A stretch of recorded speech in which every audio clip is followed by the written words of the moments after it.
The VCT Champions 2024 tournament is coming to an end this weekend. There are only 4 teams left, and it's time to talk about which teams have the best chance. Hey everybody, welcome back to the channel, and today we're talking about the final 4 teams of the VCT 2024 tournament. It has been a pretty crazy tournament so far, some ups and downs, some heartbreaks, some very impressive runs. However, it's all coming down to these 4 teams, these 20 players left. So it's time to talk about who's going to take it home. So this is the board we have today. We're going to be starting with talking about the upper final teams in Leviatan and EDG, and then moving on to the lower semifinals, I believe it's the semifinals, in Sentinels and Team Heretics. We will be looking at each team's MVP, their best map at the tournament so far, and one thing I do find interesting about all 4 teams left is that all teams have lost at least once. Obviously the teams in the lower bracket have lost during playoffs, but the other 2 teams in the uppers have lost in groups. So starting with Leviatan, obviously their MVP is Ospos. He has a VLR rating of 1.24, which is the highest at the tournament. He is far and away the best player remaining at this tournament. I think Ospos is the best player in the world, and he always saves his best Valorant for Champions. He went on some impressive runs at Champions with his previous team Loud, and now he's bringing that success to his new team in Leviatan. At this point, I think Leviatan are the team to beat at this tournament. They look far and away the best. Their best map at this tournament has been Icebox. They have a 3-0 record, attack win percentage is 60%, and defense is 48%. So maybe they want better numbers on their defense side, but they have a very strong attack side, and they have been great on Icebox all year. It's their best map. So maybe teams are going to start banning that map against them because clearly they have the upper hand. Edward Gaming probably looking to ban that map against them. They have a 1-1 record on that map. However, Leviatan haven't looked stellar throughout the entire tournament. They had a pretty shaky group stage, losing to Trace Esports, a team that would end up losing to Edward Gaming, their upcoming opponents, and to DRX, and they didn't win a single map in those 2 matches. So maybe you could make the argument that Edward Gaming have the upper hand because they beat a team that beat Leviatan. However, Edward Gaming lost to G2, which is a team that Leviatan beat, so you can't really use that argument. So despite that shaky group stage, as soon as they made it through against Team Vitality in what was a pretty close first map against that team, but then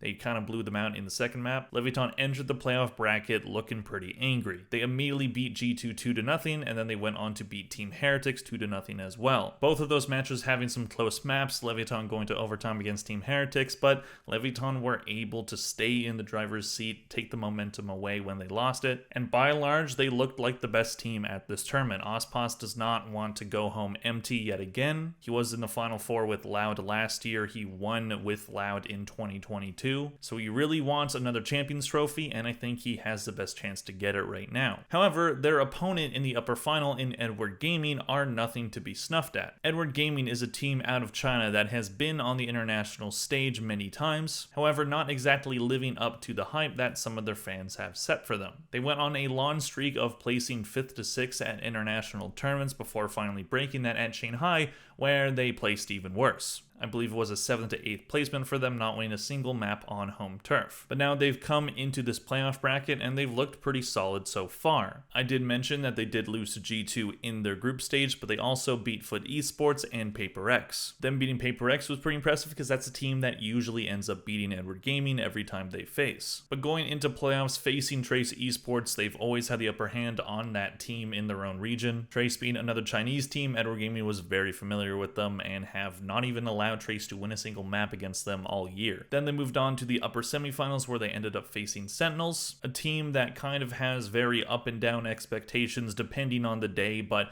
most people picked them to beat Edward Gaming, including myself. However, after losing map 1, Edward Gaming were able to make the comeback victory happen on map 2 and then carry that momentum into map 3, kind of really destroying Sentinels in that last map. So while they haven't looked consistently amazing and you can say that their bracket has been easy, I don't think there are any easy brackets. Getting to top 4 at a tournament is very difficult no matter who you're facing. Them beating Trace Esports isn't too unexpected because they've had that team's number. However, beating Sentinels, a lot of people are dismissing it as Sentinels choked, which I'm not going to argue that didn't happen. However, Edward Gaming beating them is impressive no matter what the context was. Sentinels were playing pretty well during that match up until those second and third maps. Edward Gaming were able to steal that momentum and crush Sentinels. So even if it was a choke job, you can't take away that credit from Edward Gaming. They played really well. They wanted that match more than Sentinels did. And their map pool overall has been pretty good. Their best map is Sunset. Lotus they are undefeated on as well, both Sunset and Lotus having 3-0 records. However, I put down Lotus for both Sentinels and Heretics, so I didn't want to put it for 3 different teams. And their Sunset is very impressive. On attack, they have a 54% win rate, and on defense, they have a very impressive 71. At this tournament, Edward Gaming have had a pretty decent map pool. Already talked about them being undefeated on Lotus. They are 1-1 on Icebox, so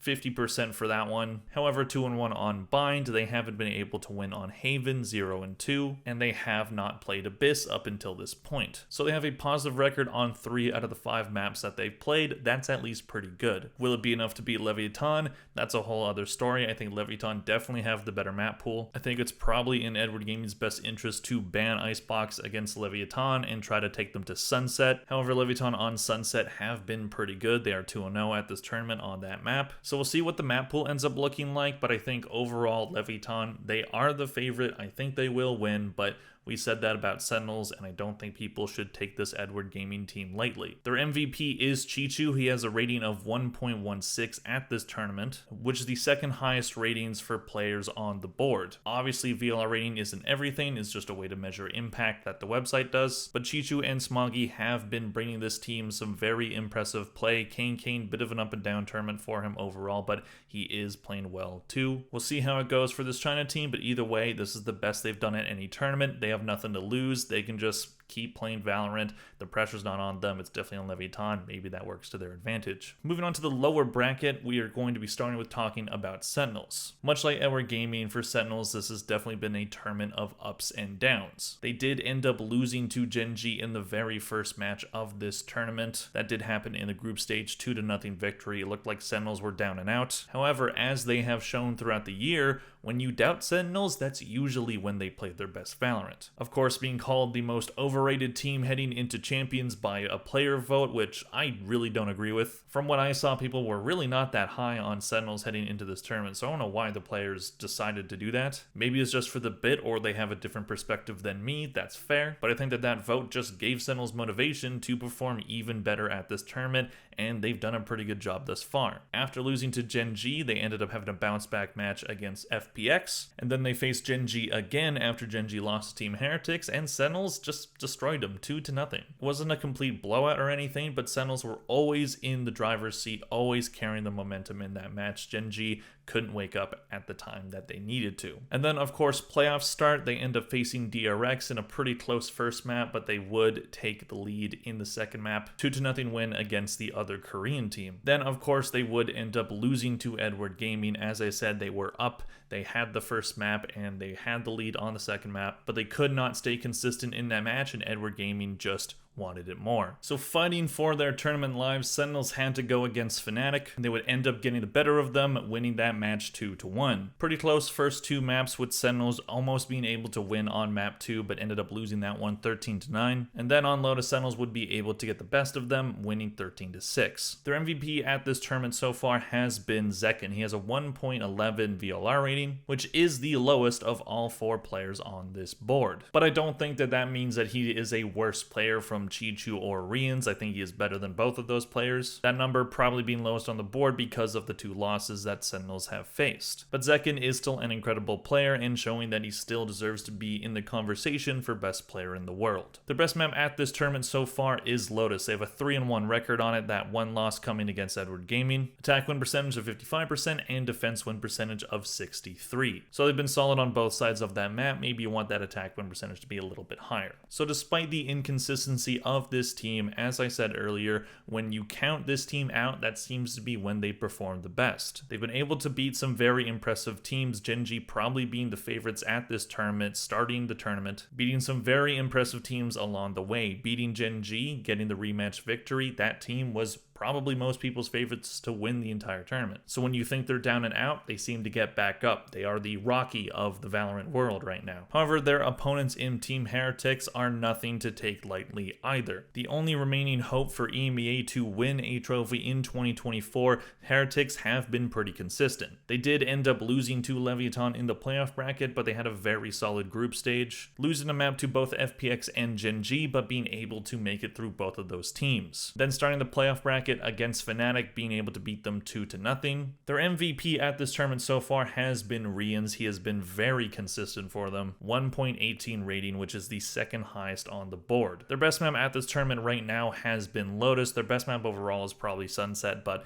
Lotus at this tournament has been played more for them. 3-1 record with attack win percentage of 67%, defense 47. So you probably want that defense number to be a bit up, but a very impressive attack half. Maybe you don't need that defense at all. EMEA has not gone a single year in the VCT's existence without winning an international trophy. At least one European team has been able to take home either a Champs or Masters title, but that has not happened to this point this year. We have two teams from the Americas in the top 4, Sentinels already winning a trophy this year. So if EMEA fans and players are going to want any bragging rights over that Americas region, they're going to want to cheer for Team Heretics. If their match against Sentinels ends up going to Sunset, I think that's going to be a very interesting game. Sentinels overall are pretty good on Sunset. That's been one of their better maps, but Heretics are probably just a little bit better at that map. Sentinels have not shown their abyss up until this point. Heretics are currently 2-2 on that map, so maybe that means that Heretics thinks that they can get an experience diff on Sentinels and take them to that map, or do both teams look to play to their strengths during the map pick? I think we're probably going to see Lotus, we're probably going to see Sunset, maybe we see an Icebox in there. It's going to be very interesting to see how this matchup goes because these two teams have pretty similar map pools in terms of their strengths. I do think Heretics have a pretty good chance at beating Sentinels. I think Sentinels are the better team, but both of these teams have defined expectations